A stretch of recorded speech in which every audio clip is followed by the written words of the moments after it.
Julfer 9211 coming at you with another Dark Magician uh, play. This considered like an advanced play. So people have been asking me about Magician's Restage and why I play it.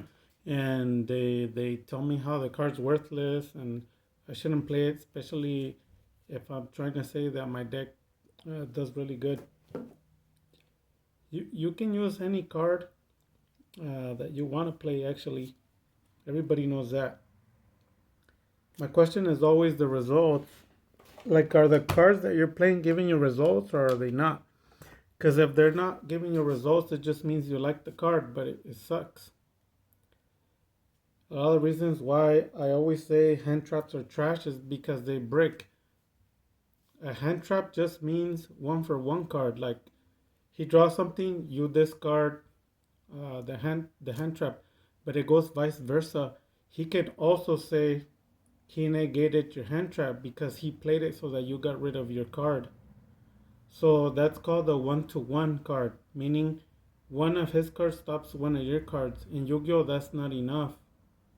When you have two or three in your hand and you stop one or two, three moves, the opponent, if he's wise and he doesn't have any trash cards, like the opponent, if the one who's playing doesn't have any trash cards like the opponent, like hand traps, he's going to be quicker and he's gonna find ways to go around it. So I'll show you an example.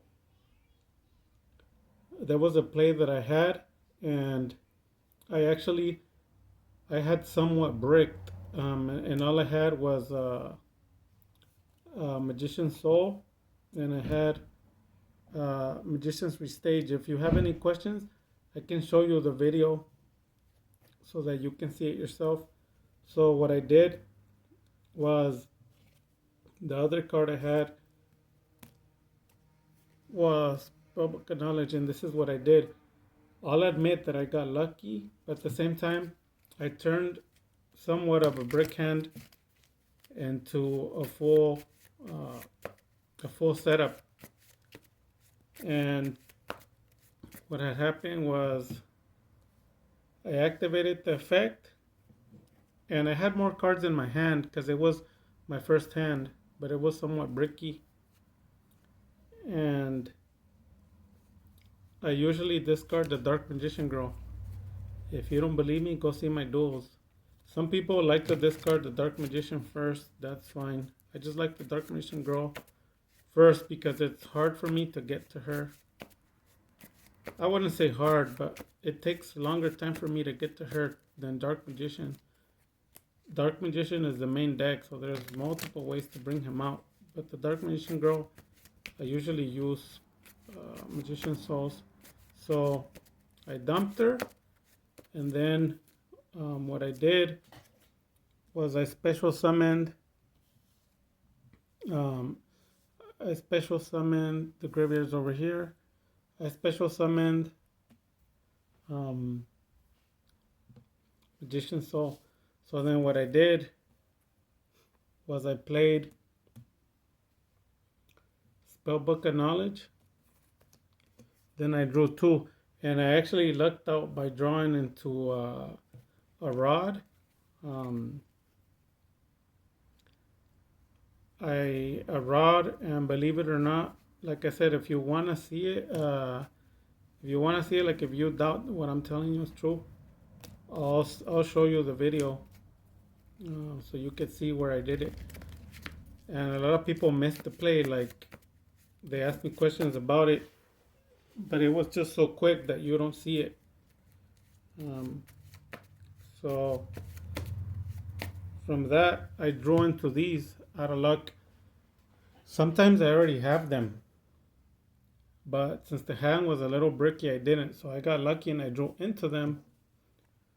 So then when I drew into them, then what I did was I activated Magician's Restage. And I special summoned him back. And you used Spellbook of Knowledge. But guess what? You will never use the effect to draw. So what I had done is I normaled Rod, and then you can get any spell and trap, but you have to use it to the effect of him, and you have to think about that because you're gonna end up sending it to the graveyard.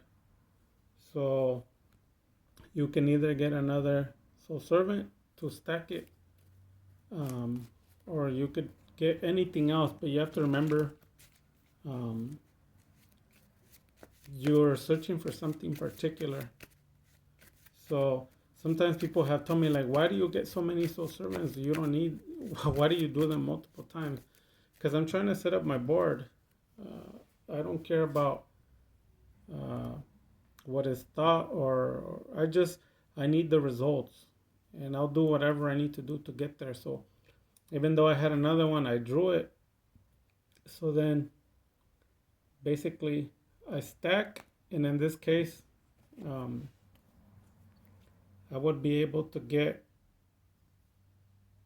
like a circle, for example. And I do, like I said, just ask me and then I'll show you the video. I do this exact play off of like 2-3 cards. It goes into some sort of a floodgate and a setup. It's not just like a regular floodgate, like it really is setting up the board nasty. Then from there, what I did was I grabbed it and I kept them. And then remember what I said, certain cards you play at the very end. So since this was stacked, then I used the effect of this to send it to the graveyard, and I drew into it. So I drew the circle, and now I have these two. Then you link, and then after that, I'm trying to look for my deck box.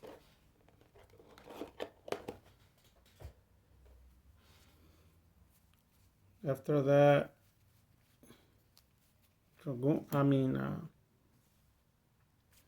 Vertiplan Verte. Then you enter Dragoon. You usually put them in the middle. You put them away from the link zone because they can do a lot of things with monster effects. So the only one that you put underneath the link zone is Dark Magician. Pay attention to my plays.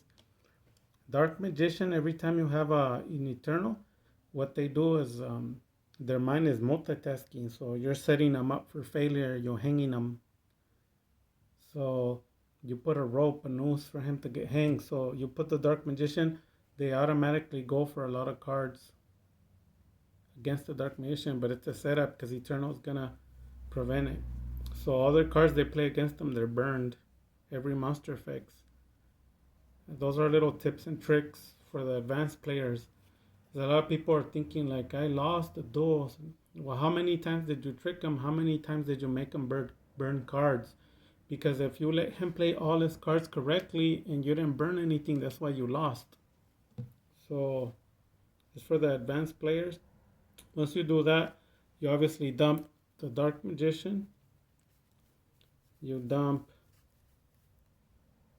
the Red Eyes. Then you do the fusion as well.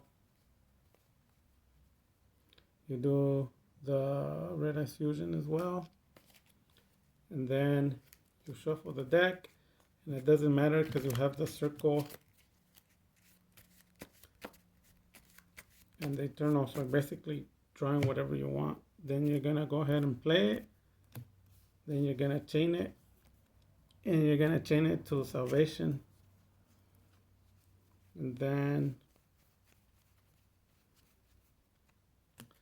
Salvation. Then you're gonna shuffle the deck.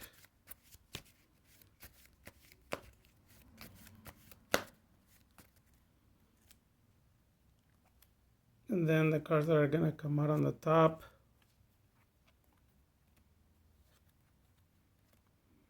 So then from the circle you're gonna pull Magician Salvation. If you want those two cards, you could just pull Soul Servant. Me personally, I don't want to because I want to draw some more. So I activate it. So certain cards you play at the very end, before you end your turn. And you play it. And then when you play it, it allows you to set an Eternal Soul. So you get the Eternal Soul, you set it, and then the deck is shuffled again. Then in the very end,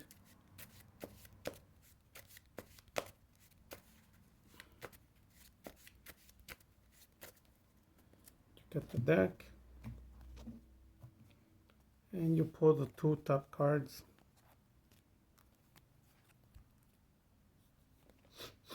And guess what? You're able to chain some more, right? So what you're going to do is activate. This is live, like I'm not setting it up. You activate it because you want to leak the deck, and you're gonna go ahead and get Spellbook Magician of Prophecy, because you can use it to discard for Dragoon, because you already used them, right? Unless you want to be like everybody else and brick on it. No thanks. So I draw it, and you're gonna use it for Dragoon's effect. Then you set that. This is chaining even more than the video, because everything doesn't go exactly how it went last time. So I'm actually doing a lot more drawing now than I did before. But there's nothing I could do. If this is the way it's going, this is the way it's going. So you draw it, and you had drawn into this. So then after that, remember, you use the effect. So you got to remove the soul.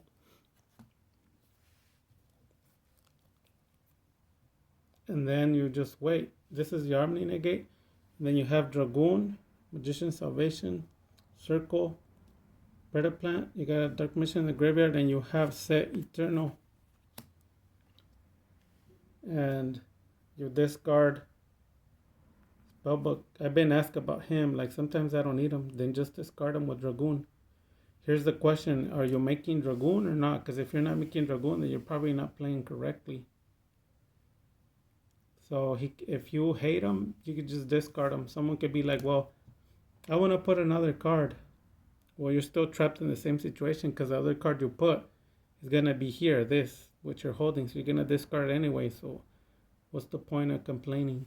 So you could discard it for the Omni Negate, and you just wait for the right moment. Anything that's problematic, you just wait on it at the right timing, and then you chain Eternal, put them under one of the zones, then you remove.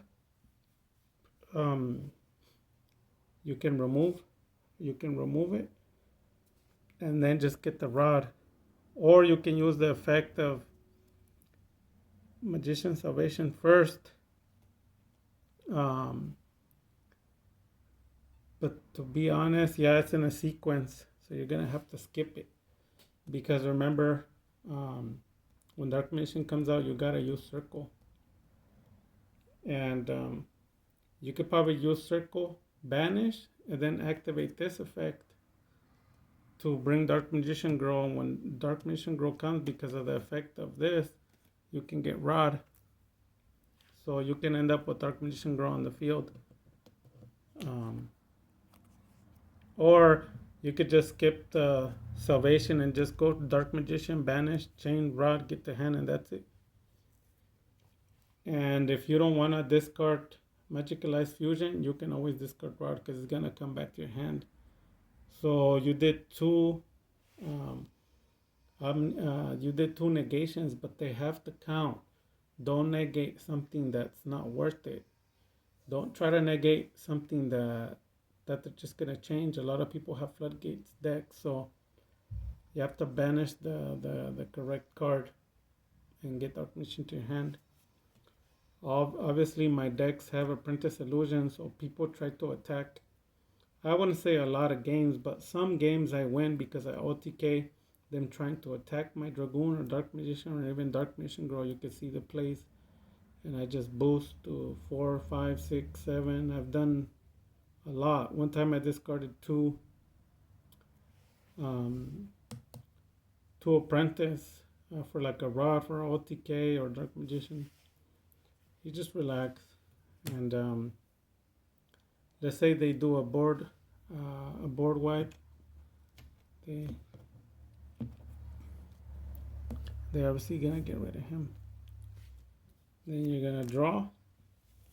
That's already gonna be bad for them. Mystic Mine. You got Rod to set up the field all over again. Cause you can play Soul Servant and then stack Magician Salvation and then just get the Eternal again. And then you can draw into that and then discard the Soul Servant, see if you can pull a circle, or you can go backwards, you can get a circle and then discard the Soul Servant, draw two, and then hit the circle to see if you can find an Eternal. It's up to you, but you do have a Mystic, you have a Magician's Rod, and then you got another Dragoon, so that's all bad for your opponent. This is just a basic deck. It's a basic deck. You notice the chains and the floodgates, like they can ash you 2-3 times and they still won't stop the board. It's just too many chains.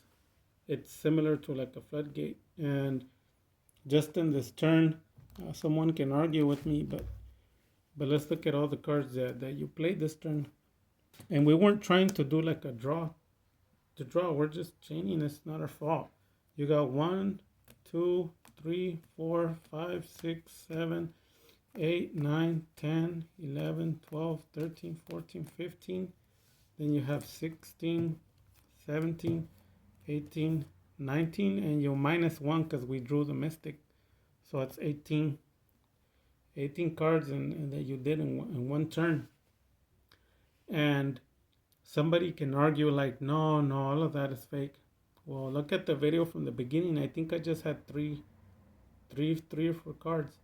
What about the fifth one? When you start the duel, aren't you supposed to draw 5? So I even took it easy. I could have drawn an extra card, and even that more, I could have done more. One card makes a difference. And like I said, even if they got rid of my whole entire field, Mystic Mine, and we did have a way to another Dragoon and a Rod, you saw. So this is an example of the way you should play. And don't be like everyone thinking, oh, I hope they don't have a hand trap. That's a sign that your deck sucks. For me, it's like I can't wait for them to use their hand trap. Hopefully they have 2. That's my mentality. But if you ever think like I'm hoping they don't have a hand trap, that's a sign that you're not playing Dark Magician the way you should. You should expect 1 to 2 negations per turn every single time. Dark Magic attack.